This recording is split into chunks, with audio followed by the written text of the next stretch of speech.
In this video, I'll show you how to update your Xiaomi Smart Band 10.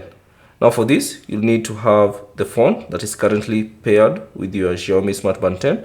So all you have to do is on the device, launch the Mi Fitness app. So find the Mi Fitness app on that device and open it. Now on the Mi Fitness app, all you have to do is tap on device at the bottom right corner. Tap on that. And then from here, scroll through until you find the more option. Tap on it.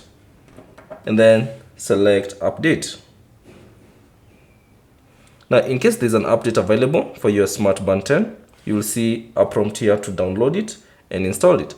Now as you can see, for me, my current version is up to date. So that's basically it on how to update your Xiaomi Smart Band 10. Thanks for watching. If you have any questions, leave them down in the comment section below. And if you found this video useful, consider leaving a like and subscribe to the channel.